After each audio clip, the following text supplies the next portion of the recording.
Vocês devem ter visto a crise política que se deu essa semana no Brasil. Teve críticas a respeito de fake news, teve críticas a respeito da condução da crise do Rio Grande do Sul, teve críticas a respeito da troca da gestão da Petrobras. E no meio de tudo isso, como ficam os nossos títulos de renda fixa? Vamos falar sobre isso.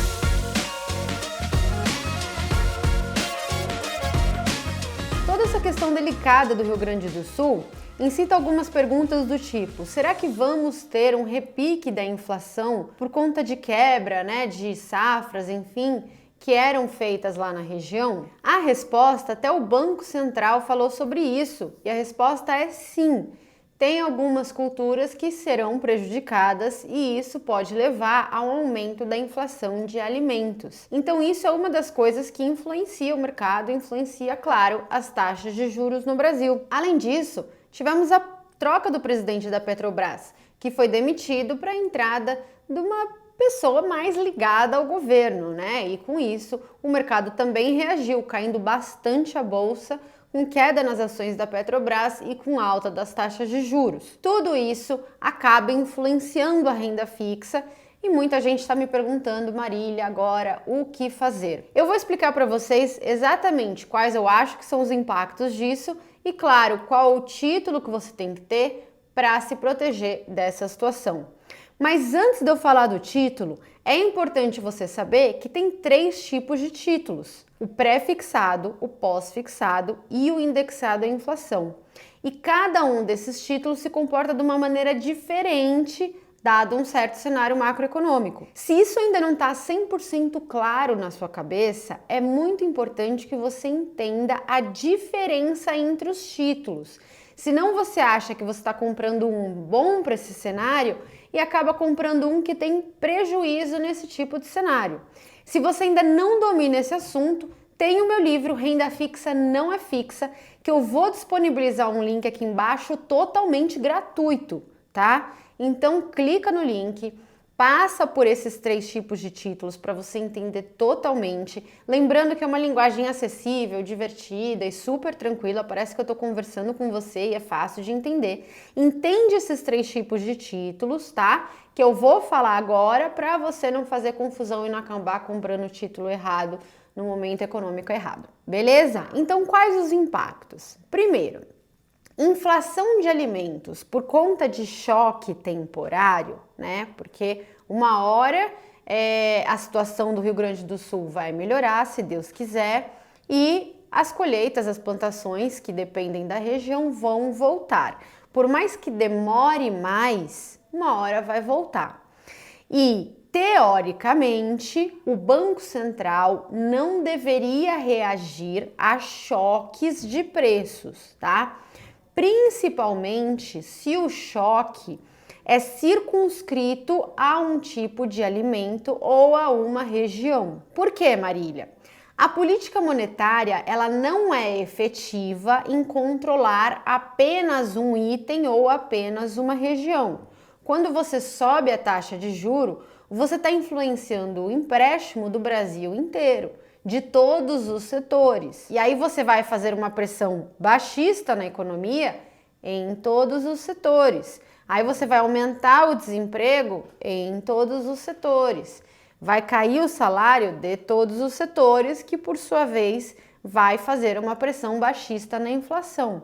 Então, ao tentar controlar um preço, por exemplo, o preço do arroz, você acaba influenciando todos os outros preços. Então, teoricamente, o Banco Central não deveria usar a política monetária para controlar um preço específico, Que não é generalizado e que não é contínuo. Além disso, imagina, a alta de juro do Banco Central, ela só influencia a atividade econômica de 3 a 4 trimestres para frente.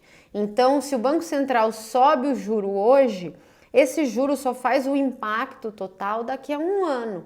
Ou seja, daqui a 1 ano, se Deus quiser, a situação do Rio Grande do Sul já vai ser bem melhor e talvez a cultura lá já tenha voltado, As plantações, enfim. Então, não adiantaria o Banco Central fazer uma alta hoje para impactar daqui a um ano, para depois que normalizou a situação, ele ter que voltar novamente, tá?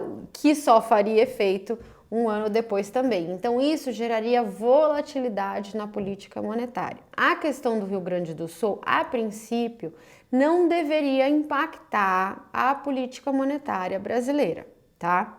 O que não quer dizer que não é uma situação que merece atenção e que merece vários outros tipos de estímulo, que podem e devem ser feitos diretamente na região, para a reconstrução do local e para a normalização de tudo o mais rápido possível. E isso deveria ser feito do lado fiscal, estímulo direto do governo e não do lado monetário. Ou seja, a princípio isso não influencia nas taxas de juros e na renda fixa, ou não deveria influenciar. Agora, a parte da troca do comando da Petrobras, aí já é um pouco diferente. Por quê?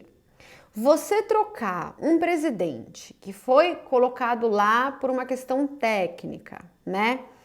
E os boatos que circulam nos jornais e revistas é que essa troca foi feita porque não foram feita a distribuição dos dividendos extraordinários, ou seja, o governo queria mais dividendos, né, para fechar o rombo fiscal nas contas públicas, e isso não foi feito para preservar a empresa. Isso sim é uma questão importante. Você está tendo uma ingerência política dentro de uma das maiores empresas públicas do país. E isso nos dá indícios de que o governo vai tentar ativamente influenciar setores importantes da economia e, o mais importante de tudo, vai tentar fazer política fiscal aumentando a receita, né? Aumentando impostos, aumentando dividendos de estatais e não do jeito certo de fazer a melhora fiscal e o equilíbrio fiscal,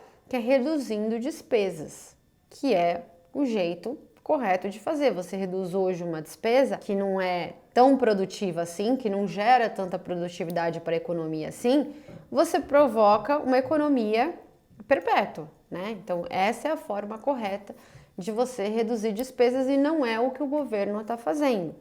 Além disso, essa influência nas estatais e na própria economia e nos estímulos à economia, além das altas tributações, está jogando o governo para um caminho mais extremista, né? E o mercado começa a ficar inquieto. Então a gente já viu grandes economistas como Stuberger, como Esteves, como Armínio Fraga, muito preocupados com essa guinada do governo pro extremismo ao invés de pro centro como eles imaginavam. Stuberger disse que achou que o governo Lula seria equilibrado, né? Então fica essa sensação de aumento do extremismo e nisso eles perdem o apoio do mercado. E quando perde o apoio do mercado, os prêmios de mercado sobem. Ou seja, depois dessa notícia, os prêmios das taxas de juros longas nominais, né, pré-fixadas, subiram. Porque o mercado pensa, esse governo não vai fazer ajuste fiscal, vai tentar influenciar na economia, isso gera um risco para a economia e, portanto, os prêmios de juros desse mercado têm que estar maiores, porque o risco agora é maior. Então, as taxas de juros pré-fixadas pioraram. Uma boa parte desta piora vem por conta de desancoragem da inflação. Então, você tem um nível de juro que é o juro real e você paga mais a inflação, né? E aí você tem o juro nominal, que é essa soma aqui. Como a alta está vindo principalmente por prêmio de risco de inflação, o juro real não tem subido tanto. Já subiu bastante no passado, mas agora na margem não tem subido tanto. E ele é mais defendido porque ele já te repassa a inflação. Então, se a inflação subir, ele já te repassa esse valor. Então, quando a gente olha qual renda fixa eu deveria investir, eu tenho preferência pelo IPCA+, né, pelo título indexado ao prefixado. Porque no cenário positivo, juro americano cai, aí juro brasileiro cai também, reduz prêmio de risco mundial e aí as taxas de juros caem. O IPCA+, ele tem também um componente pré-fixado, que é o juro real, que cai. E você tem ganhos de marcação a mercado. Mas num cenário ruim de inflação muito alta, o pré-fixado perde, porque toda a rentabilidade do pré-fixado é comida pela inflação, enquanto o IPCA acaba te devolvendo a inflação maior, então ele não perde tanto ou não perde nada, tá? Então o título IPCA+, ele é mais defendido do que o título pré-fixado e, portanto, nesse momento, quem está pensando em fazer marcação a mercado deveria dar preferência para o IPCA+, ao pré-fixado. Marília, mas você acha que vale a pena tentar fazer marcação a mercado nesse cenário? Olha, tem um risco, tá? Tem um risco importante, eu não vou negar. Sempre que o governo decide ser mais ativo, digamos assim, na economia, é muito ruim para a economia e muito ruim para o fiscal e realmente os prêmios de risco sobem bastante. Por outro lado, os prêmios de risco já estão muito altos, né? Você já está aí com IPCA mais 6,20, 6,30, já é um prêmio muito alto. E além disso, as taxas de juros americanas estão caindo. Tivemos também essa semana dados de CPI, né, de inflação americana, e os dados vieram melhores, com o núcleo de inflação caindo, com aluguéis, né, que era um dado que estava todo mundo preocupado, caindo também. Então, está começando a ficar claro que a inflação americana vai convergir para a meta, com essa taxa de juro no nível que está.